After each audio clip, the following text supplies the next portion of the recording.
How did the first humans arrive in the Americas, and when did they make the journey? Two questions we've been asking for decades. Definitive answers have remained elusive, even after years of professional, cutting-edge research. In 2021, a press release from Whitesands National Park brought everything we thought we knew into question.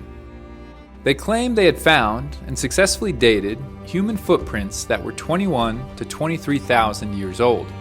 This has been labeled as one of the biggest discoveries of the 21st century, and if accurate, it would be. But is it true? As I've followed this story over the past few years, I've grown concerned that mainstream media is only presenting us with one side of the story. This discovery is not as definite as it's made out to be. There are other explanations for what was found in Whitesands, and they have just as much evidence to support them. I couldn't help but wonder, are we being fed a biased or even inaccurate version of history? With the desire to examine the evidence and see the full picture for myself, I made the long trip to southern New Mexico to meet up with a geo-archaeologist who's been studying this site for years. What I learned over the course of this trip was truly surprising.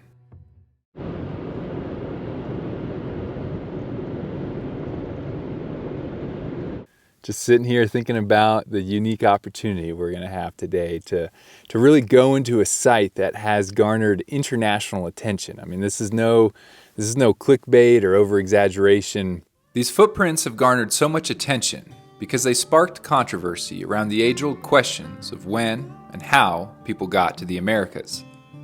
This might be common knowledge for some of you, but just to get us all on the same page, generally speaking, the current genetic, archaeological, and geological models place the arrival of humans in the Americas about 16,000 years ago. Beringia, the Bering land bridge that we all learned about in grade school, is still a part of the common theory, but it's more complex these days. Most scholars acknowledge there was probably settlement both by land and sea, with the water migration able to occur earlier, because it wouldn't have been stopped by impassable glaciation in present-day Canada. Eventually, ice-free corridors opened up that allowed people to push south, maybe some 14,000 years ago. So, when you consider this in light of the claims at Whitesands, you can see the cause for so much attention and scrutiny. The dates given at Whitesands, 21 to 23,000 years ago, push the peopling of the Americas back by a solid 5 to 7,000 years.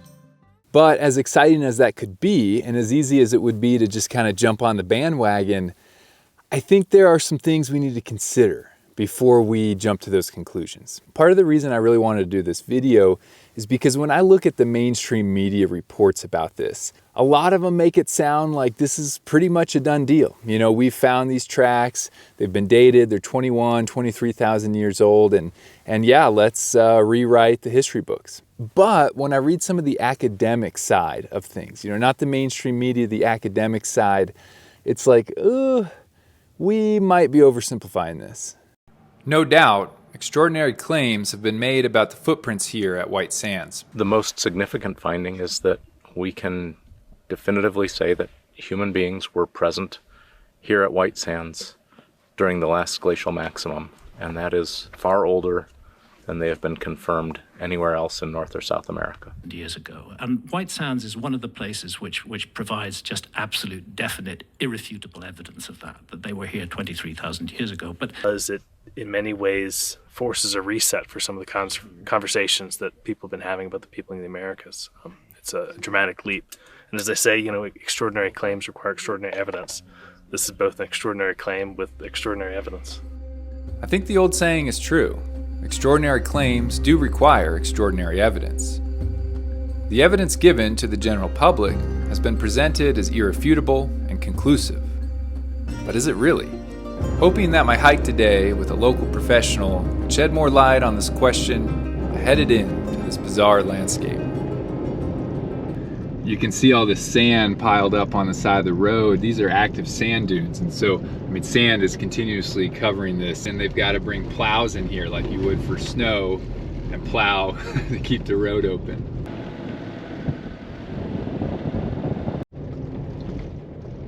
All right, everybody, we are here right now with Dave. Dave, thanks for coming out with us. Tell me a little bit real quick, Dave, about your connection and knowledge of the site. Well, my name's Dave Rochelle. I'm a professional geo-archaeologist. I've worked here in the basin for about 12 to 13 years. I've been affiliated with the tracks and trackways off and on since 2014. White Sands Dune Field is an amazing place. It is the largest gypsum dune field in the world. And pan around here, just see how expansive, amazing it is. This dune field formed about 5,000 years ago during the Middle Holocene, during this huge mega drought. The lake levels dropped. We had a lot of scouring of the lake, and all that sand got dumped on the leeward side of the basin. It's about 400 square kilometers in size, and the sand sheet here is probably around 30 to 40 feet thick. After that, you'll hit lake sediments. Most of the tracks and trackways are in the alkali flat, and we're going to walk over there and check that out in a little bit. And you see those swoosh marks? Yeah, tire tracks. Or somebody with a UTV doing rooster tails. That's just the truncated part of the actual dunes. The water table is very shallow, so the moist part of the dune gets locked in place, but the upper part that's more dry just keeps on moving. So it just leaves the base of the dune and the inner dune areas, and the upper part of the dune just keeps marching along. Huh. Since it's a shallow water table, if we have really, really wet years, the dune field will flood, and you can come out here and paddleboard. Really? You can paddleboard out here? Yeah, no, it's certain years. It's happened probably 10 times in the last 20 years. No way. Yeah, it's pretty remarkable. So just in these little, how far does the... It can be all the way up to where you come in at the visitor center. No way. In 2006, it was that far up. Holy cow. Yeah, you can come out here and canoe. You could, yeah. That's a long, for you guys, I know you didn't drive in. We're talking, what, a couple miles Yes, of inundated floodwaters? that's right. Probably 6 miles or so, yeah. Wow. One thing about gypsum, though, it's not, when we look at the basin and range of the southwestern part of the United States, and we look at these areas where we know we have had pluvial lakes during the last ice age, there's not a lot of gypsum. So it's not that common. Here, New Mexico has a lot of gypsum because in the mountain ranges that surround the basin, like the San Andreas Mountains and the Sacramento Mountains, you have gypsum beds that are interbedded into that limestone. And we've had a lot of tectonic activity which has crinkled the landscape and has exposed those beds. So when you have rain during wet pluvial periods that you would have during an ice age, all that gypsum dissolves and it gets swooshed down into the lake, and it loads in that lake during that wet, cool period. But when the lake dries out, all of that gypsum precipitates out into thick evaporite beds. And then the southwest, northeast wind comes over the mountains. And you can see those little saddles in the mountain range. Mm-hmm. It goes over those areas really, really efficiently, very fast. And it scours out the lake bed and deposits all that material on the leeward side of the basin, creating the dune field. Huh. New Mexico probably, and West Texas, has most of the gypsum deposits in North America. And that's just because we have a lot of Permian age gypsum beds. This is a good chance to do some quick terminology clarification. You've heard Dave use the term tracks and trackways. In this video, those terms are used synonymously with footprints. So if we're talking about human tracks or human footprints, it's the same thing. Megafauna are large game animals. In this video, when we use the term, we're talking about the now extinct Ice Age era animals, like mammoths, giant sloths, dire wolves, camelops, and so on. You'll also hear Dave use the term deflation. We're not talking economics or the amount of air pressure in your car tire. Deflation in this use refers to the removal of sediment particles by the forces of wind. It's a type of wind erosion. You are a geo-archaeologist. That's correct. And a geo-archaeologist is a specialist that uses earth science techniques to solve archaeological problems. It's usually people that are geoarchaeologists are heavy on the geology and soil science and geomorphology. I use soil science principles and geologic principles to help archaeologists locate buried sites. I also assess the context of those sites. I also do paleoenvironmental work. In 2014, when I started working on the tracks and trackways, we did this project on the western side of the basin where we excavated a baby mastodon. And the project, what was important about it is that we were trying to determine if people were involved, if it was a kill site. What we found out is that the baby mastodon was about 27,000 years old. So at that time, we were like, well, most of the artifacts that you're finding around the bones are washing in from sites upslope, and they're not associated with one another. But that really led to my first experience looking at the tracks and trackways, and we started doing more research on them. Around where those bones were at, it had all these sloth tracks. Just amazing, the biodiversity of all these Ice Age animals and their prints just impressed into the gypsum. There was so much diversity here because of the presence of an ancient lake, now known as Paleo Lake Otero. Lake Otero was massive and covered some 1,600 square miles, larger than the state of Rhode Island.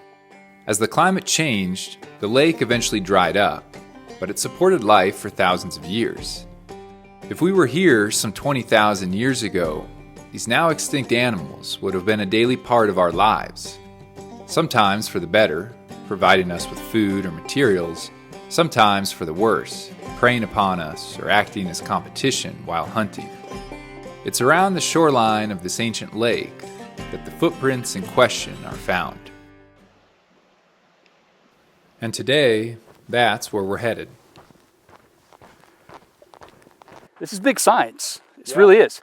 This is a hot spot for archaeology, peopling of the New World.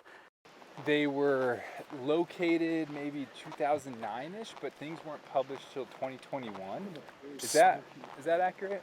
Well, I mean, the story really begins in 1932, and they had this trapper out here, and he started finding prints. Oh, really? Okay. But he confused a lot of the sloth prints as being Bigfoot prints, right? Because they are big. I've heard that, right? That part of the story. I didn't realize it was back in the 30s, though. Yeah. And then they probably found them in 2010. I came out here on this side with the Park Service in 2015. Man, so 1932. Yes. A trapper finds Bigfoot out here. That's the story. So yeah, they've known about them for quite a while. Most of the tracks and trackways, as far as like the megafauna tracks go, they really got studied a lot in the early 2000s by the New Mexico Bureau of Geology. I think people were kind of iffy about the human tracks at first. About just of like, we don't know how old these things Yes. are. Like, we don't really. The problem is that at that time, all you would find are they'd be on the surface of the deflated alkali flat, and it's really hard to date surface prints. You don't know how old they are. I mean, they could be 21,000 years old, but they also could be a decade old. We don't know. So you have to find them buried. Break that down for just the average person like me. The problem with surface tracks is that there's been so much erosion. It's not uncommon for this surface to be deflated, then buried again, and then deflated again. It re-exhumed. So you always have this possibility that you could have more recent tracks superimposed on top of older tracks. That's always on the table when you're dealing with surface tracks. When they're buried, as far as you know, they're sealed off, and they have really, really great stratigraphic context. Now, dating them, that's a whole different thing. That's a hard... And we're going to get into that later. Yeah, it's very hard to date them.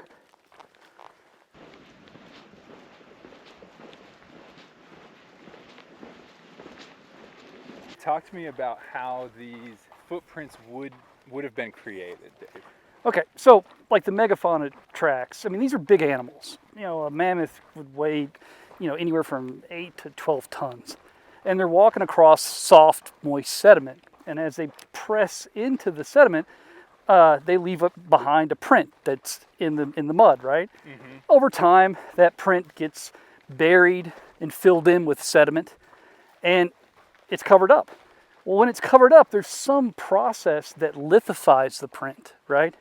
And it makes it harder than the surrounding sediment. Then you go through a period where you have a lot of wind erosion, all of the soft sediment's removed, and that cast of the print is exhumed, and oftentimes it's pedestaled. So the original land surface that both the people and the megafauna walked on is gone, and all you're seeing is the subsurface cast at the surface. Has been inverted.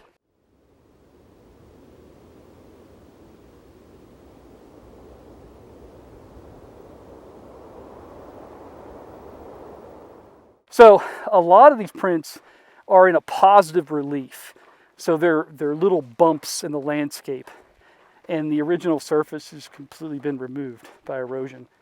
And you find human footprints near these megafauna tracks, but oftentimes the human footprints are pressed into the mud while the surrounding megafauna tracks are inverted little pedestals.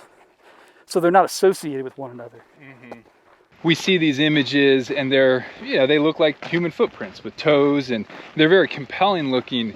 But when you're out there wandering around on the surface, what you're seeing really just looks like a blob. That's right. Whether it's a human track, a giant sloth. That's correct. Yes, they're blobs. They don't really have that digit morphology that you see. And they could be human footprints, but they're not very detailed. Uh-huh. Yeah, and I think that's important just for everybody to understand, is it's not like there's these perfectly articulated footprints out there that all of a sudden we just happen to stumble upon 5-10 years ago. That's correct. The thousands of them that are out there are just little blobs that have no digits. One of the criticisms of the prints at Locality 2 is that we don't really know how they're excavated. They have not provided photos before and after, so we don't really know what they look like before they are carved out. And that's important because archaeology is about controlled excavation. You know, we document everything we do. We dig a test unit and we go down a level, we take a photograph. Go down a level, we take a photograph. And we just don't know how those things are excavated. And that gets into like sloth tracks, right? Some of these footprints are probably misidentified sloth tracks, because if you don't have digits on a human and you don't have the claw on the sloth, they look the same. Interesting.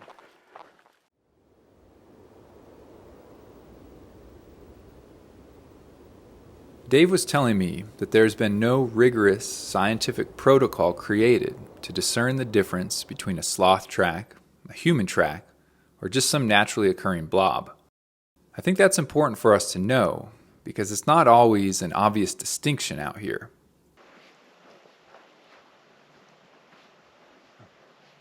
All right, Dave, so where are we at right now? This is the Alkali Flat.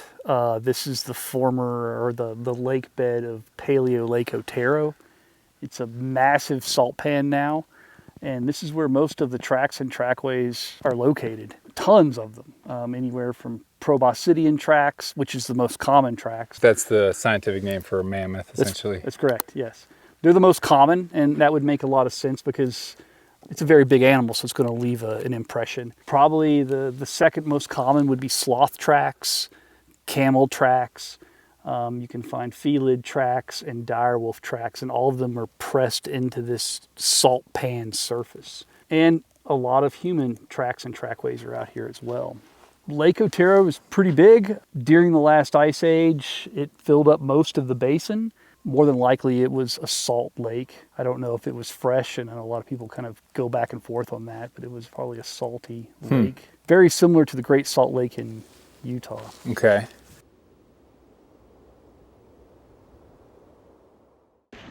You can see how we've got essentially sand dunes here, sand dunes, and then bam, it ends right here. This is essentially the edge of that ancient lake basin. Wow. Really fascinating to try and imagine what this place would have looked like 10, 15,000 years ago. Try to picture in your mind's eye an ancient lake out here, megafauna, mammoths, giant sloths, all of it walking around out here.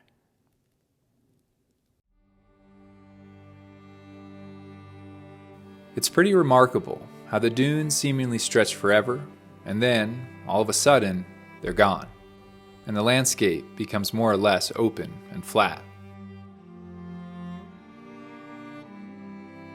Now, I know there's been a lot to wrap your head around. Speaking for myself, it's challenging to comprehend it all. But given the possible magnitude of this discovery, I think it's worth the time and effort. So now that we're in the area where all the tracks are found, let's briefly recap.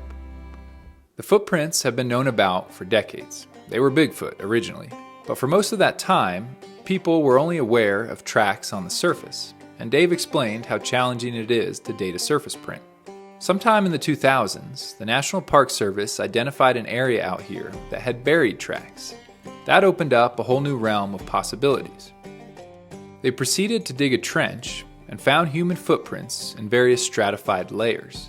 They looked for some sort of organic material in those layers that they could radiocarbon date, and what they found, and subsequently dated, is a plant known as rupia. It was the radiocarbon dates from that plant that dated the tracks to 21 to 23,000 years ago. This was the cause of the initial press release in 2021 that made international news. Hopefully you're still with me, and that's where we'll pick up the story. So the plant that's been used to get these 21 to 23,000 year old datings is a plant called rupia. So Dave's got a few examples of that so that we can just see it in person. So rupia is a submerged aquatic plant, and it doesn't pull in carbon dioxide from the atmosphere. Instead, it pulls in carbon from the groundwater. And that groundwater carbon is very old because we have a lot of limestone in the basin. And it incorporates that old carbon into its plant tissue as it grows, and when it dies, you radiocarbon date it, the plant will come back older than what it's supposed to be. We've dated modern plants in the basin, and we would get an age range of anywhere from 2,000 to 8,800 years for a modern plant, Wow. which is just insane. But it's also a very mobile plant. It's designed, when it flowers, it breaks apart, and all of the stems and seeds float. And once that happens, it becomes the tumbleweed of the lake. And it can get pushed from one side of the lake to the other. And if that happens, it'll get pushed onto shore, and wave action will roll it into balls. This is a rupia seed ball, or also called a lake ball.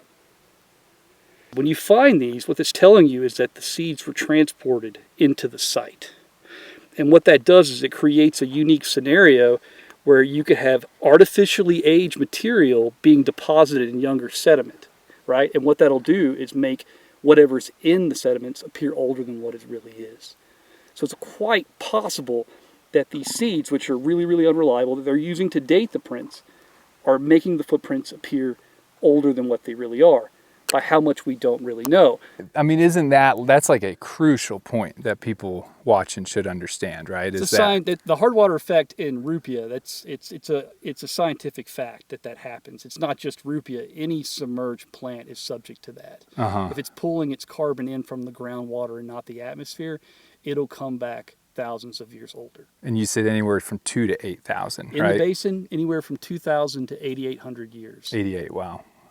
One thing else we found is we went out and we dated the plant every few months over its growing cycle for a year, and the age of the plant of that grove that we dated, that meadow, can fluctuate by 6,000 years in a matter of months. It's extremely unreliable.